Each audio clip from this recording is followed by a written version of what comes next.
Assalamualaikum warahmatullahi wabarakatuh. Selamat berjumpa kembali dengan tutorial ebook statistik 1000 halaman. Pada kesempatan kali ini kita akan sharing tentang uji normalitas menggunakan AMOS dengan Smart PLS. Tapi kita akan fokus tentang batas Z-score, squareness, dan kurtosis. Apakah benar 2,58? Ya, banyak sekali skripsi, tesis, disertasi maupun jurnal di Indonesia menggunakan angka 2,58. Apakah ini memang benar sebagai batas dari Z-score, squareness, dan kurtosis? Baik, sebelum dilanjutkan, jangan lupa untuk subscribe di channel ebook statistik 1000 halaman. Mudah-mudahan memberikan kemanfaatan bagi sahabat semuanya. Jangan lupa untuk subscribe di channel ebook statistik 1000 halaman. Klik YouTube kami. Apa itu uji normalitas? Menguji apakah set variable data atau seset variable data mengikuti pola distribusi normal. Dalam AMOS dan Smart PLS menggunakan squareness dan kurtosis, ya, baik secara univariat maupun kalau di dalam AMOS kurtosisnya menggunakan multivariat. Multivariatnya menggunakan ukuran kurtosis, ya. Jadi ukuran yang digunakan adalah squareness dan kurtosisnya. Hipotesisnya adalah H0 data berdistribusi normal, H1 variabel data tidak berdistribusi normal, statistik pengujiannya kurtosis dan squareness dan kurtosis, dan kita berharap untuk menerima H0. Nah, apa itu squareness? Squareness itu kemiringan puncak kurva ke kiri dan ke kanan, ya. Puncak kurvanya kalau ini adalah sebuah gunung, maka gunungnya miring ke kiri dan miring ke kanan, itu namanya squareness. Sedangkan kurtosis adalah kaki gunung, ya, tailnya, ekornya.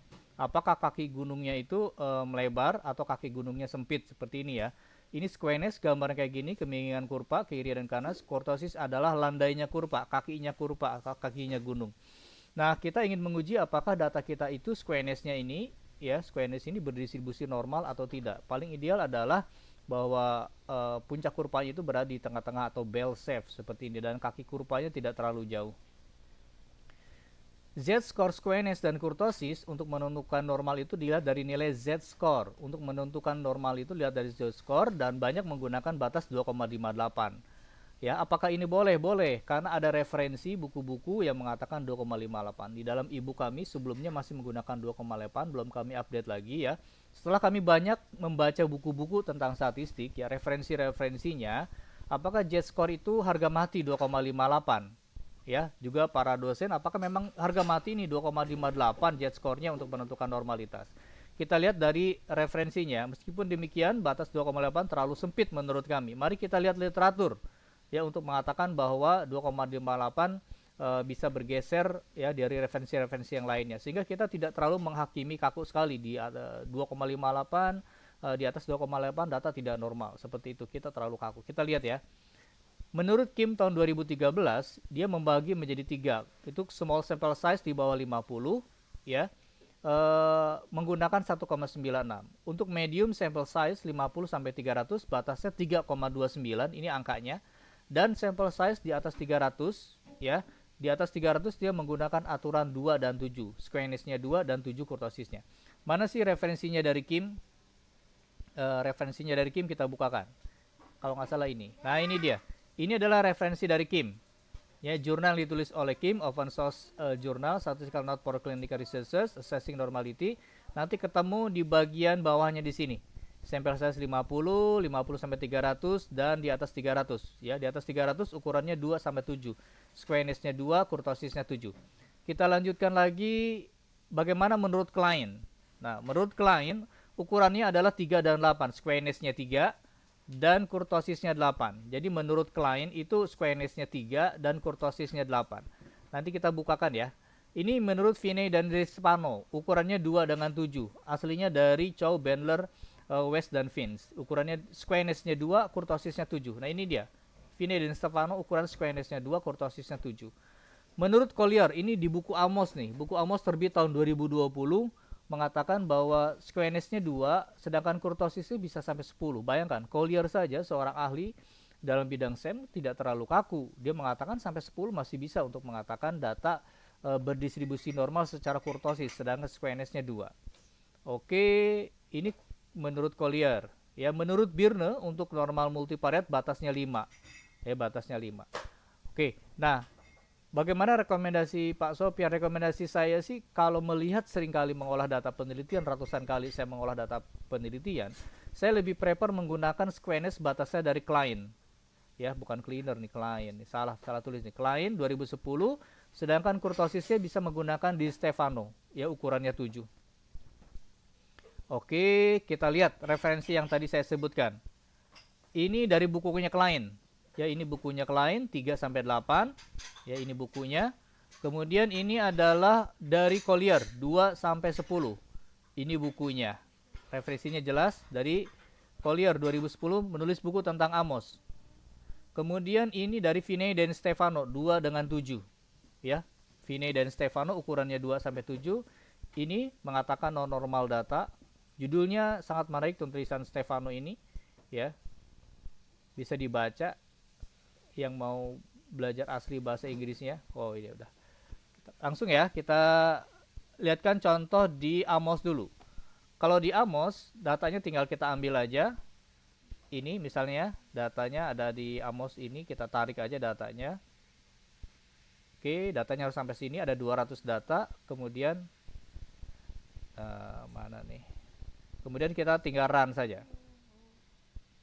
Di Amos ini tinggal kita run.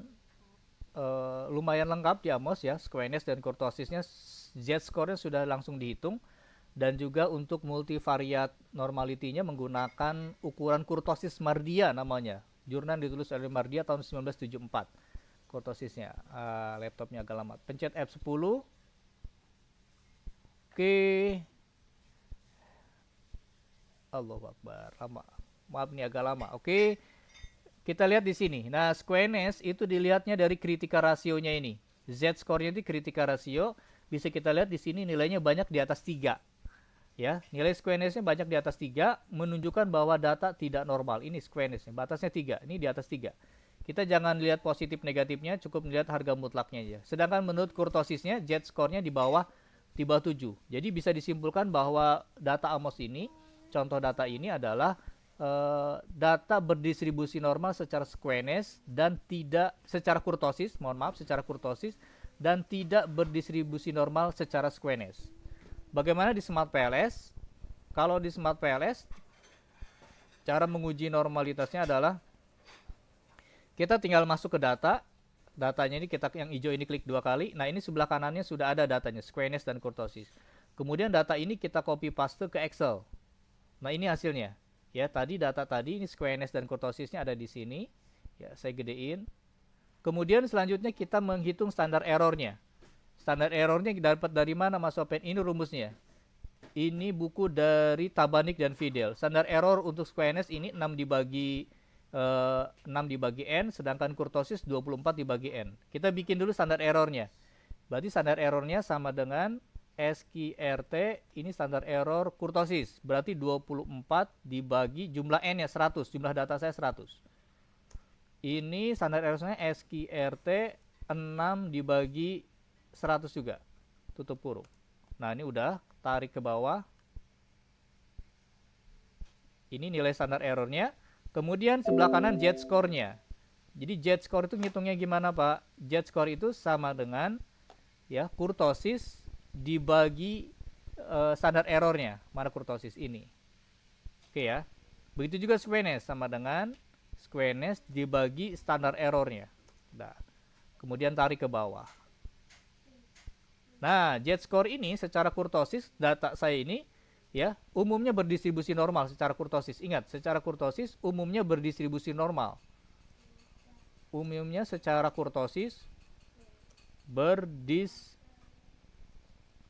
normal. Umumnya secara kurtosis data kita tuh, data teman-teman kalau secara kurtosis umumnya berdistribusi normal. Tapi nanti secara squareness, nah umumnya squareness bisa normal bisa enggak. Nah, ini dia enggak normal 2. Ada lagi enggak yang di atas 3? Yang di atas 3 nilainya. Harga mutlaknya aja. Nah, ini dia. Ini enggak. Ya. Ya, ada 3 data ya, 3 indikator yang tidak berdistribusi normal secara squareness. Ya, secara squareness. Nah, ini tadi secara yang ini Amos ya. Gampang ya, Amos sudah keluar nilainya. Lalu bagian terakhir adalah bagaimana mengatasi ketidaknormalan data. Kalau di dalam SEM ya, di dalam Smart PLS tidak masalah data tidak normal, tapi di dalam Amos data harus berdistribusi normal ya. Nah, ada cara mengatasi ketidaknormalan data. Pertama, menggunakan distribusi ADF, penaksir robust chi-square. Ini hanya ada di software Lisrel. Kemudian Amos menggunakan Bootstrap Ini juga bisa karena Amos menggunakan ini. Dan terakhir adalah transformasi data. Nah, transformasi datanya disebut sebagai box choke transformasi. Di mana sih? Ada di bukunya klien. Coba tadi. Kurtosis tadi saya udah ketemu sih. Bentar ya. Lewat. Bukan J Putra. Ini salah tulisannya. Kurtosis.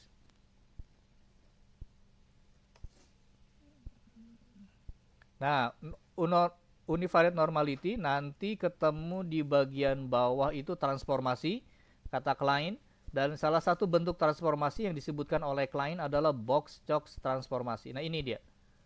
Box choke transformasi rumusnya ini harus menggunakan software Stata, lambanya X bagi lambda dikurangi 1 dibagi lambda, dan nanti ini bisa kita transformasi menggunakan box choke transformasi.